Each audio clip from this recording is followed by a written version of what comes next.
And so our next little flash talk for this segment is coming from Maggie Bockenberg of Points, and they are developing a kind of a new mapping platform meant for bicycles and bicyclists. Maggie, are you there? Yep, I'm here. Hi.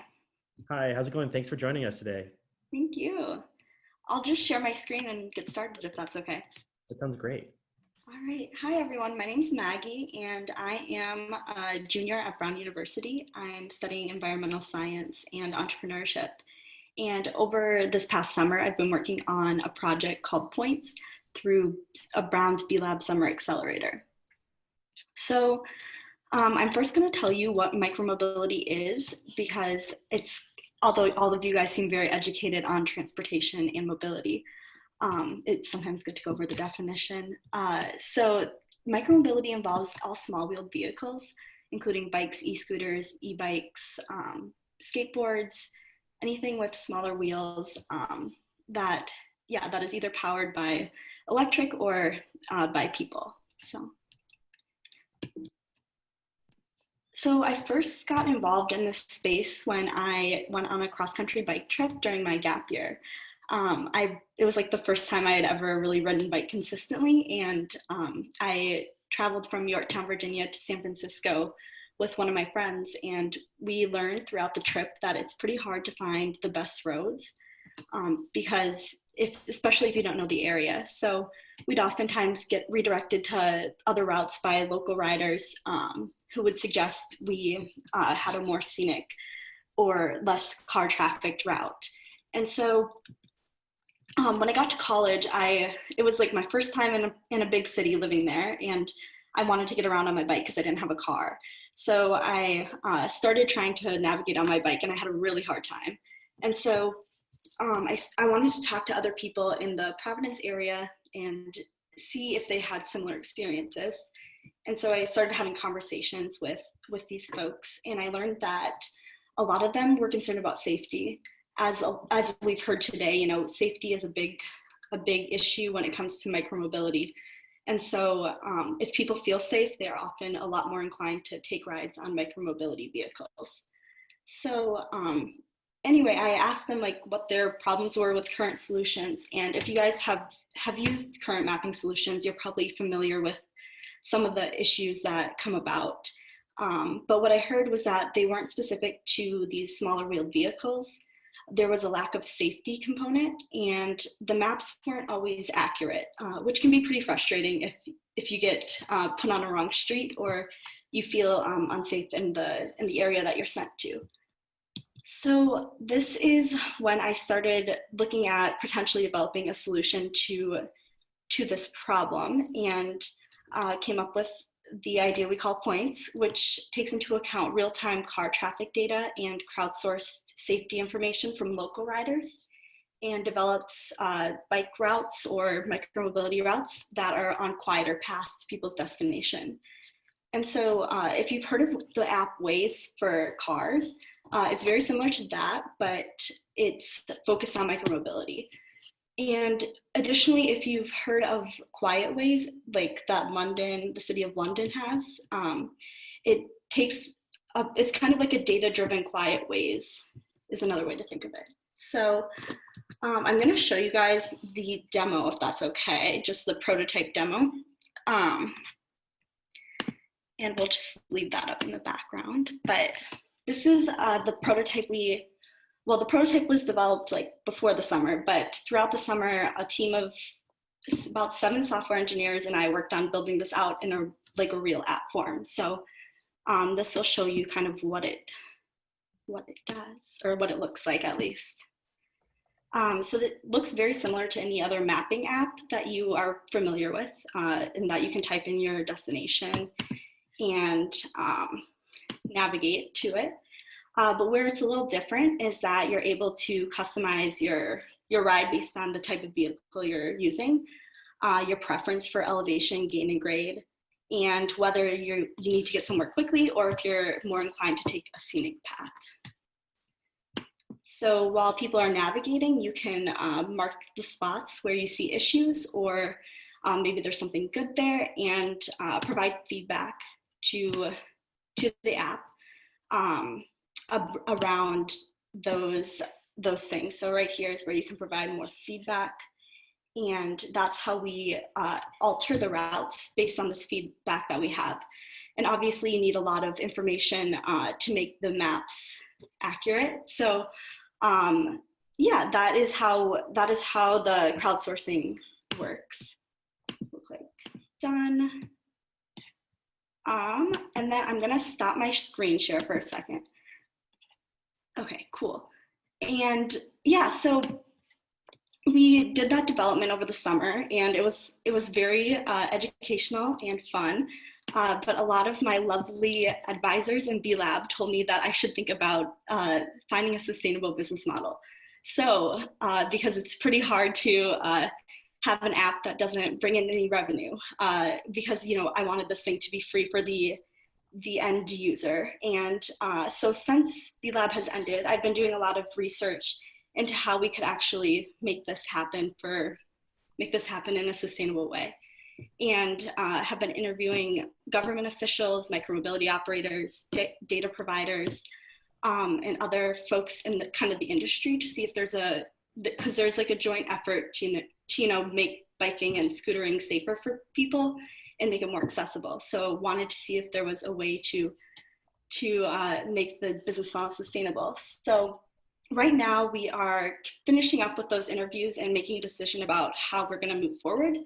And then we're also continuing with tech development and doing some testing and data collection. And then I'm just going to go ahead and finish with some questions that we're asking ourselves that we think are kind of important to the space. And then I'm happy to answer any questions. But right now we're thinking about what role might technology play in making active transportation and micromobility more accessible and safe, so we don't have to necessarily build the infrastructure first. We can see what works, and then based on these quieter ways, build infrastructure off that, because infrastructure is very important. As we know, people feel safer when they're on protected bike lanes. And then we're thinking about other ideas we can pull from European cities and see if we can implement some of those ideas in Providence and in cities in the Northeast especially. And then if there's a way to get the data that we're collecting, into widely accepted and widely used apps that are already being used by most people. And then we're also looking at, you guys talked about this a little bit earlier, but the idea of mobility as a service. So that means basically taking a bunch of different mobility options and putting it into an app so you can use different forms of transportation to get from point A to point B. So yeah, if you guys are interested in keeping up with what we end up, or what direction we end up going and getting on our pre-launch list, you can go to our website. It's bikepoints.com, or you can shoot me an email, and I'm happy to chat with anybody about our project. So yeah. And I'm happy to answer any questions as well. Awesome, Maggie. Thank you so much. The app looks great so far. It looks like you've made some great progress over the summer. Folks, throw your questions in the chat. There's a comment from Liza Birkin about getting hyperlocal users to know about, to give suggestions, right? And I think you talked about this a little bit. And so curious to dive a little more into the benefits and concerns with using the public, and how you go through an approval process, how you integrate that with algorithms. Yeah, totally. So originally we were thinking, crowdsourcing is great. We can just take anybody's opinion. But then, there is some risk in doing that because you don't know the quality of the data that you're getting necessarily. So we've been looking at, in this time when we've stepped back a little bit, we've been looking at partnering up with advocacy groups and bike shops, people that are more, pretty much just know the city better than an average person, to get those routes improved. Yeah. Cool. Does that make sense? Yeah, and a question I have, and as there's questions coming through the chat, I'll stop. But I'm thinking about, your background, if I understand correctly, your background is not tech and not app development, software engineer, correct? Correct. I did learn a lot of it over the summer, but yeah, yeah. Yeah. So can you talk a little bit about building a team for a product like this and how you've gone about it and how you plan to continue on? Yeah, that's a really good question, because tech development is really hard, or it's hard to find tech help when when you have an idea. But yeah, so what I did is pretty much reached out to all the groups I could think of at Brown to see if I could find somebody to jump on with me to this crazy idea. And eventually, it did take a while, but eventually I got word from a group called Full Stack at Brown, which is a club that provides technical help to different projects. And they were the ones that where I found like most of my original like engineers, I guess. And I also wanted to learn a little bit just because I felt it was important for me to learn how the technology worked as well.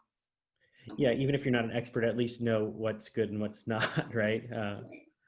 For sure. And so right now you're building out, I guess, a Providence centric prototype. Yeah, so the nice thing about the technology is that it's really easy to scale and have it work in other places. But yeah, for the first like initial offerings, we are going to limit the geography, and it will most likely be in Rhode Island / Providence specifically. Cool. And so we got one more question.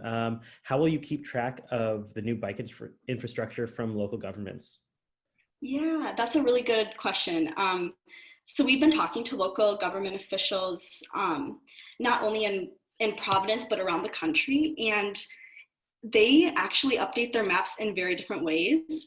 So finding whatever the local, it'll be relatively easy at first when we only have like one city, because we'll know like where they upload that information, and hopefully can have somebody in the government, on the government board, like giving us that information as it becomes available. But when it becomes, multiple cities, we're going to have either somebody that's uploading that data directly from the government, or have someone on our team constantly pretty much looking for that updated information. Right, because I mean, most cities have some kind of open source GIS website, but it could also be from 4 or 5 years ago. Yeah. Start digging.